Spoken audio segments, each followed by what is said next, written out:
Chapter 83। अगले दिन आद्रा प्रियांश को लेकर किंडरगार्टन गई थी एडमिशन के लिए। उसकी गाड़ी जैसे ही उस किंडरगार्टन के एंट्री गेट पर जाती है, वैसे ही गार्ड उसके कार को देखकर रोक देते हैं। तो आद्रा अपने कार से प्रियांश को लेकर नीचे उतरकर उस गार्ड के पास जाते हुए बोली, क्या हुआ, आप हमें अंदर क्यों नहीं जाने दे रहे हैं?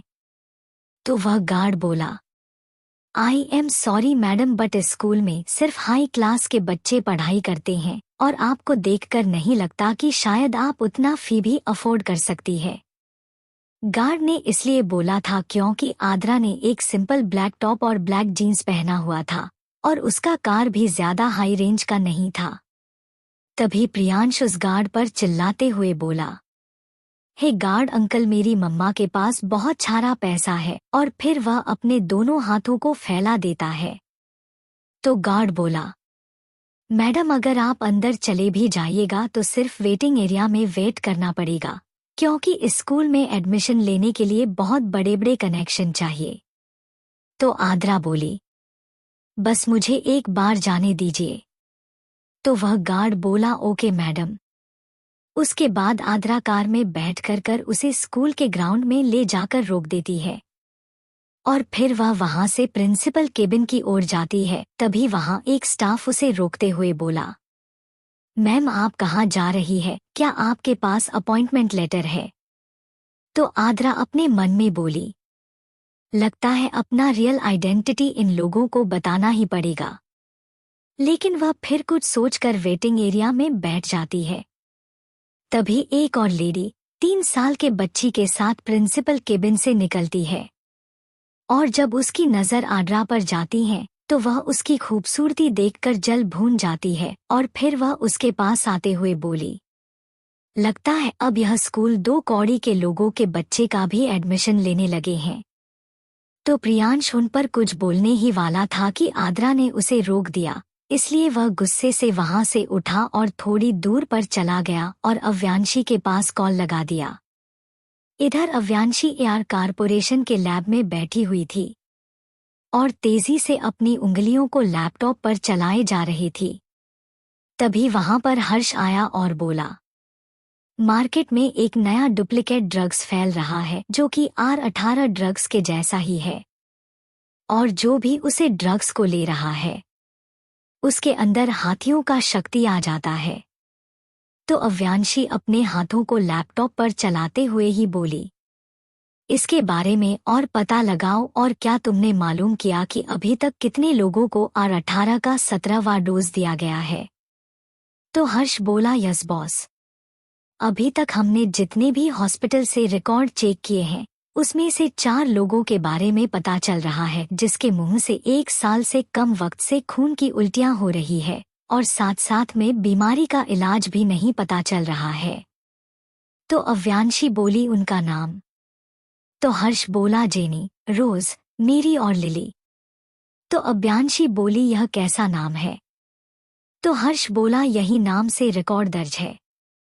तो अव्यांशी बोली, इनका ओरिजिनल नाम और यह कहाँ अभी किस पोस्ट पर काम कर रही हैं, यह सब मुझे चाहिए। तो हर्ष बोला, यस बॉस। तभी अव्यांशी के पास किसी का कॉल आया तो उसने बिना सोचे समझे फोन उठा लिया। तो उधर से आवाज आई, एंजल। वही यह सुनते ही अव्यांशी से चेयर से खड़े होते हुए बोली, हाँ बोलो प्रियांश, बच्चा क्या हुआ? तो उधर से प्रियांश बोला, एंजल मैं आज मम्मा के साथ किंडरगार्टन आया हूँ एडमिशन के लिए, लेकिन सब मम्मा की इंसल्ट कर रही हैं कि वो हायर क्लास से नहीं है, इसलिए मुझे इस स्कूल में एडमिशन नहीं मिलेगा। तो अव्यांशी बोली, बेबी बस 2 मिनट रुक जाओ, उसके बाद तुम सबकी इंसल्ट करना और तुम्हारा एडमिशन भी हो जाएगा। तो प्रियांश अपनी आंखों में चमक लाते हुए बोला, सच्ची एंजल? तो अव्यांशी बोली, हाँ प्रियांश बच्चा, मैं सही बोल रही हूँ। इधर आद्रा उसे लेडी की बात सुनकर बेंच से खड़ी हुई और उसे लेडी से बोली, पहली बात, किसी के भी उसके स्टैंडर्ड से जज नहीं करना चाहिए। दूसरी बात, बिना यह जाने तो बिल्कुल नहीं कि वह कहाँ और किस फैमिली से बिलोंग करता है। और तुमने क्या कहा कि मैं 2 कौड़ी की हूँ? और फिर वह मुस्कुरा दी। तभी प्रिंसिपल रूम से प्रिंसिपल जल्दी जल्दी भागते हुए उसके पास आए और बड़े ही रिस्पेक्ट से बोले, मैडम आप यहाँ कब आई? आप पहले ही हमें बता देते कि आप आई हो। आई एम सॉरी, चलिए जल्दी से केबिन में चलते हैं। इतना कहकर वह अपने माथे के पसीनों को पोंछने लगे। वही वह लेडी और वह स्टाफ दोनों आंखें फाड़ प्रिंसिपल को देख रहे थे कि क्योंकि प्रिंसिपल कभी किसी से इतनी विनम्र से बात नहीं करते थे। वही आद्रा प्रिंसिपल को देखते हुए बोली, I am coming in 2 minutes, you can go. तो प्रिंसिपल बस अपना सिर हिलाकर केबिन में वापस चले गए। उसके जाने के बाद आद्रा उस लेडी की ओर मुड़ी और स्माइल पास करते हुए बोली, देख लिया मेरा हैसियत। और फिर वह प्रियांश को आवाज देती है तो प्रियांश तुरंत उसके पास आकर खड़ा हो जाता है। तो आद्रा उसके हाथ पकड़कर प्रिंसिपल रूम के केबिन की ओर चल पड़ी। उनके जाने के बाद उस लेडी की बच्ची बोली, मम्मा यह लेडी तो बहुत खूबसूरत थी, लेकिन इनके में बहुत ज्यादा एटीट्यूड भरा था। हम इनके बारे में डैड से कंप्लेंट करेंगे। तो औरत अपने बाल को झटकते हुए बोली, सही कह रही हो, क्या इतना किसी की औकात नहीं जो डिम्पल कपाड़िया से इस तरह बात करें। और फिर वह उस बच्ची के हाथ पकड़कर वहां से लेकर चली गई। उसके जाने के बाद वह स्टाफ प्रिंसिपल केबिन की ओर देख रहा था जहां से आद्रा अभी अभी अंदर गई थी। और फिर वह बोला, मैडम कितनी सिंपल थी और कितना इनका अच्छा बिहेवियर था। यह इतना हाई प्रोफाइल से बिलोंग करती है, फिर भी इनके अंदर बिल्कुल भी एटीट्यूड नहीं है। और फिर वह भी मुस्कुराते हुए वहां से अपने काम में लग गया। इधर प्रिंसिपल केबिन में प्रिंसिपल के साथ 4 और स्कूल के ट्रस्टी बैठे हुए थे। तभी उसे रूम में आद्रा आई तो प्रिंसिपल बहुत ही रिस्पेक्ट से बोले, सीट हेयर मैम। तो आद्रा जाकर प्रिंसिपल के सामने वाली चेयर पर बैठी और उसके बगल में प्रियांश। तभी आद्रा बोली, मैं अपने बेटे प्रियांश का एडमिशन प्ले क्लास में करवाना चाहती हूँ। You can ask anything for my son. और फिर वह प्रियांश की ओर देखती है तो प्रियांश बोला, yes sir, you can ask me anything. तो प्रिंसिपल मुस्कुराते हुए बोले, हम आज ही आपके बेटे का एडमिशन इस स्कूल में कर देते हैं। और भी कोई काम हो तो हमें बता दीजिएगा। तो आद्रा चेयर से उठने बोले हुए बोली, ओके, फिर कल से प्रियांश स्कूल आएगा। और फिर वह प्रियांश का हाथ पकड़ वहां से लेकर चली गई। तभी प्रिंसिपल के बगल में जो ट्रस्टी बैठे हुए थे वह बोले, प्रिंसिपल सर, आपने क्यों इस मिडिल क्लास बच्चे का एडमिशन लिया? तो प्रिंसिपल बोले, इनका एडमिशन के लिए रिकमेंडेशन ऊपर के मिनिस्ट्री से आया है और आप तो जानते हैं कि मिनिस्ट्री का फैसला हम नहीं बदल सकते। वहीं उनकी बात सुनकर चारों ट्रस्ट हैरान होकर बोले, लेकिन इस लड़की को देखकर तो नहीं लगता कि उसकी पहुंच मिनिस्ट्री तक होगी। तो प्रिंसिपल सर बोले, जो जैसा दिखता है वैसा नहीं होता, और हो सकता है कि इस बच्चे का डैड बहुत रिच हो या फिर उसके कोई फैमिली मेंबर। वहीं उनकी बात पर सारे लोग सहमत हो जाते हैं।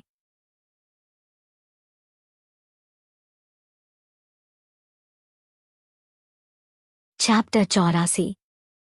अव्यांशी ने जैसे ही प्रियांश से बात करके फोन रखती है, थोड़ी ही देर में उसके मोबाइल पर एक और कॉल आया जिसे देखकर वह थोड़ी हैरान हुई, लेकिन उसने कॉल पिक किया तो उधर से आवाज आया, हेलो डॉल।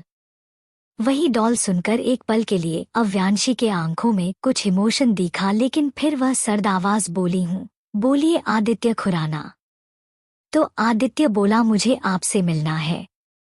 तो अव्यांशी बोली, क्यों? तो आदित्य थोड़ा उदासी भरी आवाज में बोला, वह क्या है ना, पापा का तबीयत ठीक नहीं है, इसलिए उन्हीं के बारे में बात करना है। तो क्या आप आ सकती हो? और हाँ, अगर बिजी हो तो कोई बात नहीं। तो अव्यांशी बोली, ठीक है, मैं आती हूँ, खुराना मेंशन। तो आदित्य बोला, नहीं खुराना मेंशन नहीं, मैं तुम्हें होटल का लोकेशन सेंड करता हूँ, तुम वहीं पर आ जाना। तो अव्यांशी फोन काट कर हर्ष से बोली, क्या इसे पता है मैं डॉक्टर आकृति हूँ? तो हर्ष बोला, नो बॉस, अभी किसी को भी यह नहीं पता कि डॉक्टर आकृति आप ही हैं। तो अव्यांशी बोली, कार निकालो। तो हर्ष उसकी बात सुनकर वहां से निकल गया। उसके जाने के बाद अव्यांशी बोली, मुझे होटल में बुलाने का यह सिर्फ एक बहाना है, बात तो कुछ और ही है। जरूर दाल में कुछ काला है, या फिर पूरी की पूरी दाल ही काली है, यह तो होटल जाने के बाद मालूम चलेगा। आधे घंटे बाद वह होटल के एक रूम में बैठी हुई थी और उसके सामने आदित्य बैठा हुआ था। तो अव्यांशी अपनी कोल्ड वॉइस में बोली, बोलिए आपको क्या बोलना था। तभी उस प्राइवेट रूम में प्रिया खन्ना और रुद्राक्ष खुराना एंट्री लेते हैं और जाकर आदित्य के बगल वाले सोफे पर बैठ जाते हैं। वही रुद्राक्ष बस अपने शैतानी नजरों से अव्यांशी को घूरे जा रहा था। अव्यांशी ने जैसे ही रुद्राक्ष के नजरों को खुद पर महसूस किया, उसने अपनी आंखों को उठाकर रुद्राक्ष की ओर देखा, फिर तुरंत ही अपने नजरों को उससे फेर लिया। चैप्टर 85। अव्यांशी अपने सोफे से उठी और बोली, मिस्टर आदित्य खुराना, अगर आपके पास कोई जरूरी बात नहीं थी बताने के लिए तो फिर आपने मेरा टाइम वेस्ट क्यों किया। तो आदित्य बोला, मैं पिछले 20 साल से उनका ट्रीटमेंट कर रहा हूँ, लेकिन वह बस सांस ले पा रही हैं। तो अव्यांशी बोली, मैं क्या कर सकती हूँ। रुद्राक्ष बोला, प्रिया तुम्हें आयुर्वेदिक का बहुत ज्यादा नॉलेज है, क्योंकि तुम धीरेन्द्र शास्त्री की शिष्य हो, तो क्यों ना तुम अव्यांशी को बता दो कि वह कैसे हैं। और फिर वह अपने तिरछी नजरों से अव्यांशी को देखता है। तभी आदित्य सोफे से खड़े होते हुए बोला, आई एम सॉरी अव्यांशी, मुझे कुछ काम याद आ गया, इसलिए मुझे जाना पड़ेगा। और फिर वह बिना देरी किए वहां से निकल गया। वही अव्यांशी अपने मन में सोची, इन लोगों को क्या महत्व, बेवकूफ दिखती हूँ।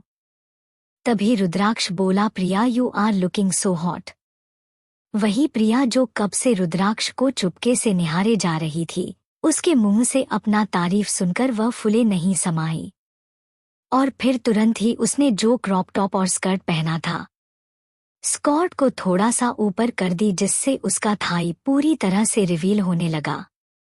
वही अव्यांशी का जब ध्यान प्रिया के पैरों पर गई तो उसके हाथ की मुठियां कस गई और वह अपने मन में बोली, यह कनखुजिया किस तरह अपने ड्रेस को और ऊपर खिसका ली, जिससे रुद्राक्ष का ध्यान इस कनखुजिया पर जाए और वह सिड्यूस हो जाए। और उस पर रुद्राक्ष इसे हॉट दिख रही है, कहीं ये आज सस्ता नशा तो नहीं चढ़ा कर आया। और फिर सोचने लगी कि रुद्राक्ष ने जरूर इसके पैर को देखा होगा और फिर बॉडी को, तभी तो वह इसे हॉट बोल रहा है। इतना सोचकर उसकी आंखों में नफरत के भाव देखने लगे, लेकिन वह कुछ बोली नहीं। वही रुद्राक्ष कब से अव्यांशी की हरकतें नोटिस कर रहा था, लेकिन उसको ना बोलता देख वह बिना एक्सप्रेशन से प्रिया को बोला, प्रिया तुम सच में बहुत काबिल डॉक्टर हो, तुम्हारे वजह से आज मेरे पापा को होश आ गया है। तभी अव्यांशी वहां से खड़ी हुई और उस रूम से निकलने लगी। तभी प्रिया बोली, अव्यांशी जरा बाहर जाओ तो गेट लॉक कर देना, मुझे रुद्राक्ष से कुछ पर्सनली बात करना है। वही पर्सनल बात सुनकर अव्यांशी के पैर दरवाजे पर ही अटक गया और फिर वह एक बार अपने हाथ को गर्दन पर फिराई, फिर वापस आकर उस सोफे पर बैठ गई। तभी रुद्राक्ष बोला, डॉक्टर प्रिया मैं तुमसे बाद में बात करता हूँ, या फिर तुम मेरे लिए एक सूट सेलेक्ट कर दो जिसे मैं पहनूं। वही डॉक्टर प्रिया जो कि रुद्राक्ष की पहली वाली बात सुनकर गुस्सा हो गई थी, उसकी दूसरी बात सुनकर वह खुशी से सोफे से उठी और बोली, ऑफ कोर्स रुद्राक्ष, मैं अभी तुम्हारे लिए जाकर ड्रेस सेलेक्ट करती हूँ। इतना कहकर वो वहां से चली गई। उसके जानने के बाद रुद्राक्ष एक टक घूर कर अव्यांशी को देखने लगा। फिर वह बिना भाव के उठा और एक रिमोट से बटन प्रेस कर दिया, जिससे गेट अपने आप ही अंदर से लॉक हो गया। वही अव्यांशी जो कि अपने सोच में बिजी थी, उसने यह नहीं देखा कि रुद्राक्ष ने गेट लॉक कर दिया है, लेकिन तुरंत ही वह अपने सोच से निकली और फिर उठकर रुद्राक्ष को देखते हुए बोली, भले ही तुम्हारे पास काम नहीं है, लेकिन मेरे पास बहुत ज्यादा काम है, इसलिए मैं जा रही हूँ।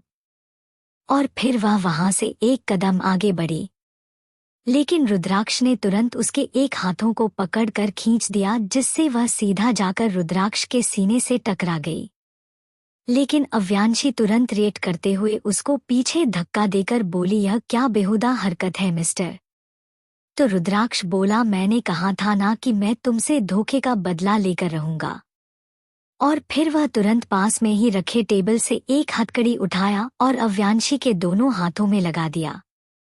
वही अव्यांशी के कानों में बस यही बात गूंज रही थी, मैंने कहा था ना तुमसे बदला लेकर रहूंगा। इसलिए उसका हथकड़ी पर ध्यान नहीं गया। लेकिन जैसे ही वह अपने हाथों पर कुछ फील हुआ, वह तुरंत ही नजरें नीचे करके अपने दोनों हाथों को देखती हैं जिसमें हथकड़ी लगा हुआ था। तो वह रुद्राक्ष पर चिल्लाते हुए बोली, क्या मैं तुम्हें क्रिमिनल दिखती हूँ पागल आदमी, कि तुमने मेरे हाथ में हथकड़ी लगाई। तो रुद्राक्ष बोला, हाँ पागल हूँ, बहुत पागल। और फिर वह बिना मौका दिए अव्यांशी को अपने गोदी में उठाकर ले जाकर बाथरूम के बाथटब में पटक देता है। वही अव्यांशी को बाथटब में पटकने की वजह से उसे दर्द तो हुआ, लेकिन उसने कुछ नहीं बोला। वही रुद्राक्ष जल्दी से एक रस्सी लाकर उसके पैरों को बांध देता है और फिर एकदम से शॉवर ऑन कर देता है और फिर वह बाथटब से थोड़ा दूर हो जाता है। चैप्टर 86।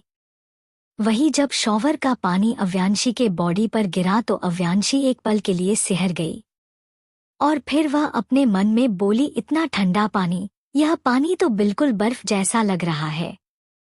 फ्रेंड्स, आप लोग सोच रहे होंगे मैं इस स्टोरी का चैप्टर क्यों नहीं दे रही हूँ। इसका सिर्फ एक ही रीजन है, इस स्टोरी को लगभग 3000 लोग सुनते हैं, लेकिन इसका लाइक 300 भी क्रॉस नहीं करता और कमेंट 50 भी नहीं, जिससे मुझे लग रहा है कि यह स्टोरी आप लोगों को पसंद नहीं है। तो आप लोग कमेंट में अपना ओपिनियन जरूर रखिएगा।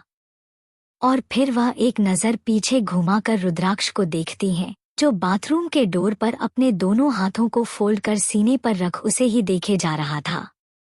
वही रुद्राक्ष को इस तरह खड़ा देख अव्यांशी जान गई कि यह सब इसी का करा धरा है। इसलिए वह तुरंत चिल्लाकर बोली, मिस्टर यह शॉवर बंद करो। तो रुद्राक्ष बोला, क्यों, ज्यादा गर्म है। तो अव्यांशी अपने दांत किटकिटाते हुए बोली, बंद करो इसे वरना।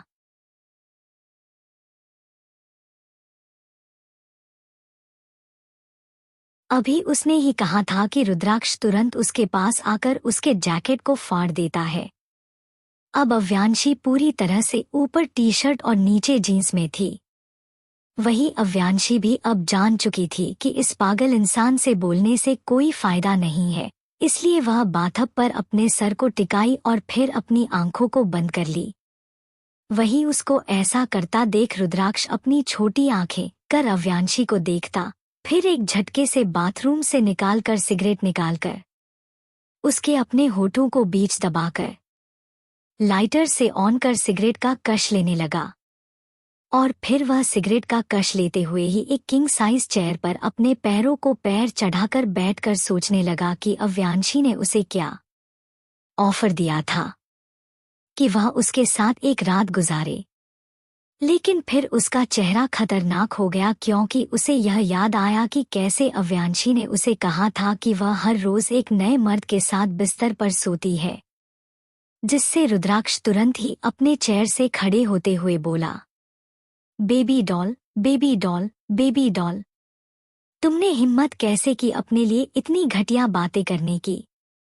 तुमने क्या कहा था कि तुम सिर्फ एक मर्द के साथ एक बार बिस्तर शेयर करती हूँ और तुम्हें हमेशा नया नया मर्द चाहिए। और फिर वह तुरंत अपने एक हाथ को दीवार पर मारते हुए बोला, तुमने हिम्मत भी कैसे की मुझसे झूठ बोलने की अव्यांशी राठौर। तुम्हें क्या लगा तुम कुछ भी मुझसे बोल दोगी और मैं सच मान लूंगा।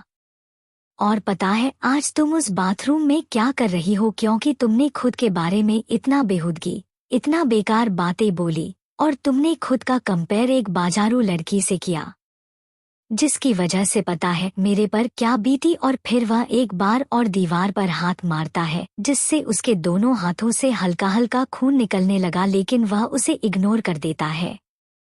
इधर बाथरूम में अव्यांशी ऐसे ही अपने सर को बाथटब पर रख आंख बंद कर लेटी हुई थी। उसे ठंड तो लग रहा था, लेकिन वह यह सब बर्दाश्त कर सकती थी, क्योंकि वह कोई आम लड़की नहीं थी।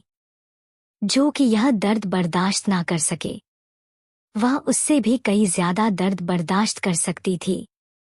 ऐसे ही देखते देखते पूरे 2 घंटे बीत गए, लेकिन रुद्राक्ष जो कि कमरे में था उसे अव्यांशी की कोई भी आवाज नहीं सुनाई दी। इसलिए वह तुरंत अपने गुस्से को साइड कर बाथरूम का डोर खोल अंदर देखा तो शॉक हो गया, क्योंकि अभी भी अव्यांशी वैसे ही सर को टिकाकर आंख बंद कर लेटी हुई थी। तो रुद्राक्ष जल्दी से जाकर अव्यांशी को गोद में उठा लेता है। वैसे ही अव्यांशी झट से अपना आंख खोल रुद्राक्ष को देखती है, लेकिन फिर वह तुरंत अपनी आंखों को बंद कर लेती है। वही रुद्राक्ष अव्यांशी को गोद में उठाए हुए ही उसे रूम के क्लोजेट में ले जाता है, और फिर वह तुरंत अव्यांशी को सोफे पर बैठा क्लोजेट से एक शर्ट निकालता है, जो कि उसी का था क्योंकि यह उसका प्राइवेट रूम था। और फिर वह उस शर्ट को अव्यांशी के पास ले जाकर उसको देते हुए बोला, चेंज योर ड्रेस। लेकिन अव्यांशी को देखकर ऐसा लग रहा था जैसे वह उसकी बात सुनी ही नहीं रही हो। तो इस बार रुद्राक्ष थोड़े गुस्से में बोला, मैंने क्या कहा, चेंज योर ड्रेस।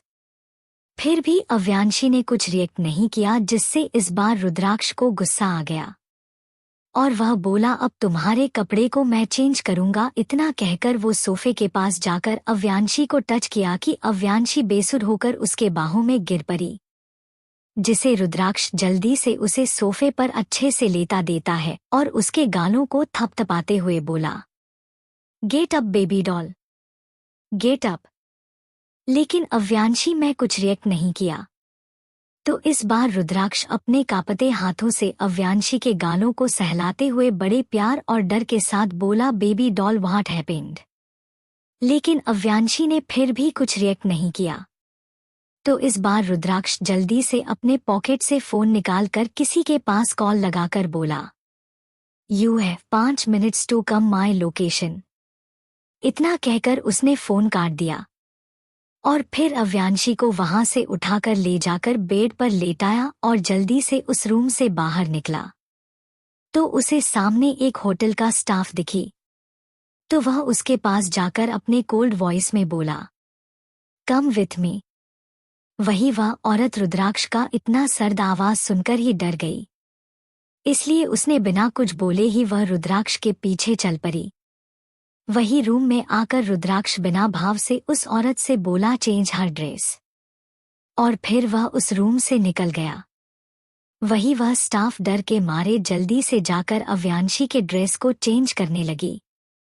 2 मिनट बाद वह रूम से निकली तो देखा कि रुद्राक्ष गेट पर ही खड़ा था। तो वह अपनी अटकती हुई आवाज में बोली, सर मैंने मैम का ड्रेस चेंज कर दिया। तो रुद्राक्ष एक नज़र उस औरतों को देखता है, फिर अपने पॉकेट से एक चेक निकालकर उस औरत के हाथों में देकर रूम में चला जाता है। वही वह स्टाफ हैरानी के भाव से कभी गेट को देखती जो कि बंद हो चुका था, तो कभी अपने हाथ में रखा चेक को जिसमें 20 लाख रुपये शो हो रहा था। और फिर वह बोली, सिर्फ ड्रेस चेंज करने का 20 लाख रुपया, इतना तो मैं अपनी पूरी जिंदगी में नहीं कमा पाती। और फिर वह खुश होकर चेक को लेकर वहां से चली गई। उसके जाते ही एक आदमी उस रूम के पास आया और जल्दी से गेट खोलकर अंदर गया।